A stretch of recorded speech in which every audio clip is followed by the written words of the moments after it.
या बातमीचे प्रायोजक आहेत सोलापूर का सोलर वाला, solar energy for your home and business, near K K readymade, 7 रस्ता, सोलापूर।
सप्रेम जय भीम. माझं नाव सुजित सुरेश हावळे. मी सध्याला BSN कार्यालयामध्ये कार्यरत आहे. आज 68वा महापरिनिर्वाण दिन डॉक्टर बाबासाहेब आंबेडकर यांच्या पुतळ्यास मानवंदना देण्यासाठी इथं आलेला आहे. खरं तरी बाबा जगाची एक रीत आहे, दगडात होण्याला जर कलर दिला तर त्याला देवत्व प्राप्त होतं. परंतु बाबासाहेबांनी संविधान रूप असं आपल्याला हत्यार दिलेलं आहे की माणसाला माणूस म्हणून जगण्याचे सामर्थ्य आहे ते भारतीय राज्यघटनेत आहे.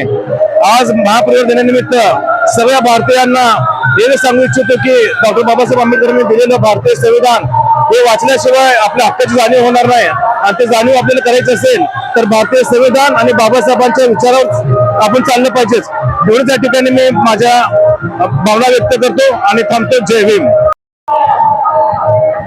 नागेश चंद्राम शिंदे, दक्षिण सोलापूर, राहणार कर्दळी सरपंच या नात्याने विश्वरत्न महामानव डॉक्टर बाबासाहेब आंबेडकर यांच्या या 66व्या महापरिनिर्वाण दिनानिमित्त कोटी कोटी प्रणाम. बाबासाहेब आंबेडकरांनी ज्या पद्धतीनं आम्हाला शांती, समाधानी आणि संविधानाच्या माध्यमातून ते जीवन शिकवलं, त्याच पद्धतीनं आम्ही त्याची पुढील वाटचाली सर्व समाजाला, जाती धर्माला घेऊन आम्ही विचार करून सगळे शांततेनं दोलांमय काम करू. एवढीच मी खरी महापरिनिर्वाण दिनानिमित्त बाबासाहेबांना खरी आदरांजली वाहतो की दक्षिण सोलापूरमध्ये तमाम नागरिकांनी शांती, समाधानी, एकीनं समाजाने, तळागाळातील लोकांना आणि समाजाने एकीने राहून अनेक विचार आपण स्वबुद्धीने, स्वविचाराने बाबासाहेब आंबेडकरांना अभिवादन करावं हीच मी सगळ्यांना आणि माझी त्याबरोबर सगळे ग्रामस्थांच्या वतीनं विनम्र अभिवादन. जय जय महाराज. हजारो वर्षापासून गुलामगिरीच्या अंधकारामध्ये खितपत पडलेल्या मानव समूहाला माणूस म्हणून जगण्याचा अधिकार मिळवून देणारे विश्वभूषण परमपूज्य बोधिसत्व डॉक्टर बाबासाहेब आंबेडकरांचा 68वा महापरिनिर्वाण दिन आज या ठिकाणी आपण अत्यंत गांभीर्याने साजरा करत आहोत. या कार्यक्रमामध्ये सर्व पक्ष, संघटना, मंडळ, माता भगिनी या बाबासाहेबांना आदरांजली वाहण्यासाठी त्यांच्या आंबेडकर चौक येथील पुतळ्यासमोर नतमस्तक होण्यासाठी हा जनसागर जमलेला आहे. बाबासाहेबांचं जे स्वप्न होतं, माझी जमात ही शासनकर्ती जमात झाली पाहिजे, हे बाबासाहेबांचं स्वप्न त्यांचे अनुयायी म्हणून घेणाऱ्या भीमसैनिकाला एवढीच विनंती आहे की बाबासाहेबांचं हे स्वप्न आपण सर्वांनी मिळून साकार करूया, हीच त्यांना आदरांजली ठरणार आहे. जय भीम. धन्यवाद.